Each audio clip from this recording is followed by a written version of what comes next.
In 1981, Ronald Reagan satisfies America's largest mental hospitals. The reason given was simple. These institutions were inhumane and patients deserved something better. The future, they said, was community-based care, small clinics close to where people lived, treatment with dignity, freedom. But when those hospital doors opened, no one followed where the patients went. Today, more than 1 in 5 homeless Americans lives with serious mental illness. That number didn't exist before 1981. To understand what happened in 1981, you have to go back 20 years. In the 1960s, America had hundreds of state mental hospitals. They were enormous. Some held thousands of patients under one roof. Pilgrim State Hospital on Long Island had nearly 14,000 beds. Imagine a small town, but everyone inside was a patient. By the 70s, these places had a reputation. Some were genuinely terrible, overcrowded, understaffed, with stories of abuse making national headlines. In 1972, a reporter named Geraldo Rivera walked into Willowbrook State School on Staten Island with a camera crew. What he filmed shocked the country. Children lying on floors, naked, unsupervised. The footage ran on the evening news. A book called One Flew Over the Cuckoo's Nest had come out in 1962. The film adaptation won every major Oscar in 1975. Public opinion had turned. People wanted change. There are 3 names you need to know. First, there's Jimmy Carter, president from 1977 to 1981. In his final months in office, he signed the Mental Health Systems Act, a law designed to close the old hospitals but to fund community treatment centers in their place. The idea was simple. Instead of one giant institution, hundreds of small clinics close to where patients actually lived. Second, we have Ronald Reagan. He took office in January 1981. Before becoming president, he had been governor of California from 1967 to 1975. Third are the patients themselves. Tens of thousands of people, most weren't there by choice. Their families had placed them there, sometimes decades earlier. The state was responsible for them. Here's what happened in order. In October 1980, Carter signs the Mental Health Systems Act. The plan has 2 parts: close the old hospitals and build community clinics with federal funding to take their place. In November 1980, Reagan wins the election. In January 1981, Reagan takes office. In August 1981, Reagan signs the Omnibus Budget Reconciliation Act. Buried inside that enormous budget bill, most of Carter's mental health funding is cut. The community clinics, the ones that were supposed to replace the hospitals, lose their federal money before most of them are even built.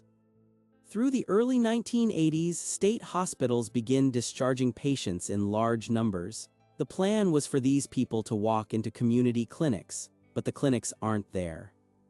So patients go home to their families if they have families. If they don't, they go somewhere else. By 1984, journalists in New York, Los Angeles, and Chicago start writing about a new kind of person on the streets. Disoriented, talking to no one in particular, sleeping on benches, carrying everything they own in plastic bags. America had a new phrase for them: the homeless mentally ill. That's the story most history books tell. The era of the giant mental hospital was ending. Reform was overdue. Community care was the future. The transition wasn't perfect. Yes, some patients fell through the cracks, but the direction was right. It was, the textbooks say, the modern and humane choice. Reagan's team had a clear message. The old hospitals were inhumane. Community clinics were the modern alternative. Patients deserved freedom, dignity, treatment in their own neighborhoods. It sounded right. The language was the language of reform, liberty, dignity, modernization. And here's the thing, a lot of people agreed. Civil liberties advocates had been pushing this for years. Even progressive psychiatrists supported it. The closing of the hospitals wasn't a partisan fight. It was something almost everyone on paper wanted. And so the way most people remember this story is simple. The hospitals were bad, closing them was good, times changed. That's the version in textbooks. That's what you'd hear at a dinner table if you ask someone over 50. They were inhumane places. Reagan modernized the system. The transition had problems, but the direction was right. This is the consensus. This is what everyone knows. But here's where the story starts to crack. If the goal was to give patients a better life, a community clinic instead of a giant hospital, then those clinics had to exist. Carter's law had funded them. The plan was real. The buildings were being designed. So why did Reagan cut that funding in his very first year? If you tell tens of thousands of people they have to leave their home, you usually have somewhere for them to go. You build the new place first, then you close the old one. Reagan did it the other way around. He closed the old place. He never built the new one. If the goal was their dignity, where was the plan for their dignity? If the goal was freedom, freedom to do what exactly? If you mean to help someone, you don't open the door and walk away. So what was the door actually being opened for? Think of it like this. Imagine your landlord knocks on your door. He says the building is old. It's not safe. It's not humane to keep you here. He's going to tear it down for your own good. You ask, where will I live? He says, somewhere better. We're building it. Trust us. Then he tears down the building. The new place is never built. You're standing on the sidewalk with your suitcase. Was the goal really your safety, or was the goal just to get you out of the building?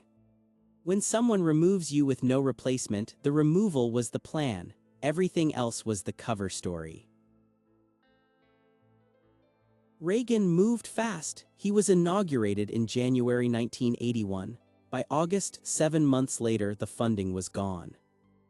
Most new presidents take a year, sometimes two, to push through their biggest changes. Reagan did this in his first budget. Whatever you think about it, this was a priority, not a side issue, a priority.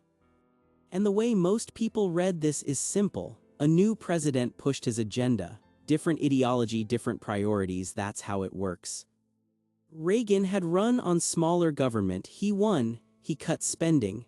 The mental health cuts were just one piece of a bigger budget agenda. Nothing unusual about that. Every president does this. That's the standard reading. A new administration making different choices. But here's the part that doesn't fit. This was Reagan's first time doing this.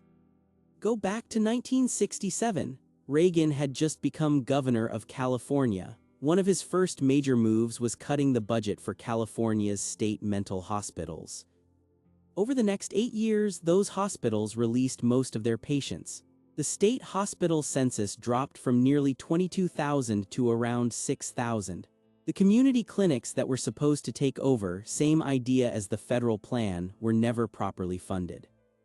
By the mid-1970s, downtown Los Angeles and downtown San Francisco had a new population. Disoriented people on the sidewalks, talking to themselves, sleeping in doorways. California became the test case.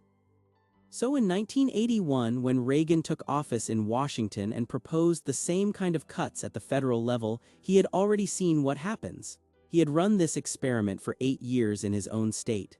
He had watched the results walk into the streets of his own cities. So the question isn't whether he knew the consequences. The question is he knew, and he did it again, on a national scale, with the same language, the same promises, the same missing replacement. If you do something once and the result surprises you, that's a mistake. If you do the same thing a second time, knowing exactly what happened the first time, what part of that is a mistake? Think of someone who burns down a building and the inquiry decides it was an accident, wiring problem, bad luck, move on. Then 10 years later, that same person owns a different building, and it burns down the same way. At some point, you stop calling it an accident. When the same person with the same language in the same role produces the same result twice, the second time isn't a surprise. The second time tells you what the first time was actually about. California in 1967 wasn't a learning experience, it was a rehearsal. Let's leave Washington and California behind for a minute. Let's go to a sidewalk, any American city, pick one. The man sitting against the wall, the woman pushing a shopping cart full of plastic bags, the person talking loudly to no one in particular. 40 years ago, most of these people would have been somewhere else, not in a great place, The old hospitals had real problems, but indoors, with food, with medication, with someone checking on them. Today they're outside, and they're staying outside. And the way most people explain this when they think about it at all is that homelessness has many causes. The economy, drugs, housing prices, family breakdown, it's complicated. No single decision in 1981 could explain a problem this big. That's the standard answer, the polite answer, the answer that doesn't point at anyone in particular. But the numbers tell a different story. Before 1980, the homeless population in America was small, and almost none of them had serious mental illness. Those people were in hospitals.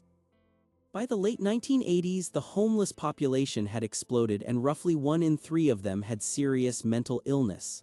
Not depression, not anxiety, schizophrenia, bipolar disorder, the kind of conditions that in 1975 would have meant a bed somewhere.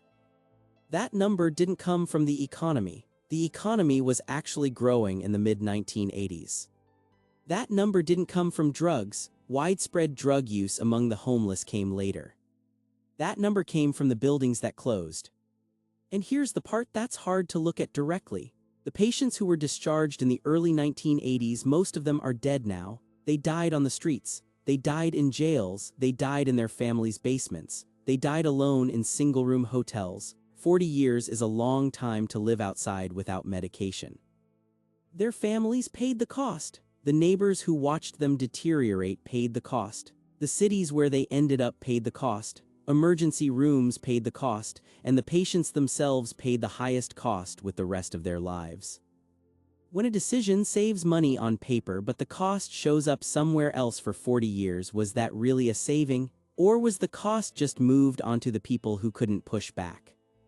Picture a household that decides to stop paying for the elderly grandmother's care. Too expensive, they say. We'll take care of her at home. It'll be more humane.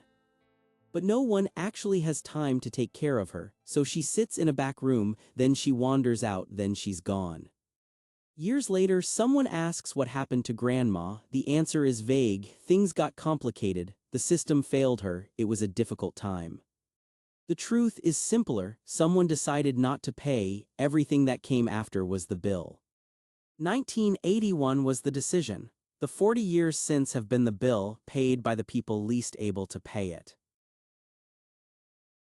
Here is how the textbooks tell it. Reagan closed the old hospitals because they were inhumane. Community care was the future. There were transition problems, but the direction was right. A modern, humane reform. But here's what we actually saw. The clinics that were supposed to replace the hospitals were never funded. The same person had run the same experiment in California 14 years earlier and seen the same result. The patients who walked out in 1981 walked into 40 years on the street. The word humane was used. The thing that happened was not. And the words haven't gone away. Today you'll hear them again. Modernization, efficiency, community-based care, reform. In 2025, the largest single cut to Medicaid in American history was signed into law. 15% of federal funding gone. Nearly 600 nursing homes are now at risk of closing their doors. Community mental health clinics are losing their budgets before replacements exist. That same year, an executive order called for moving homeless people into institutional settings. The language used was humane treatment, appropriate facilities, dignity.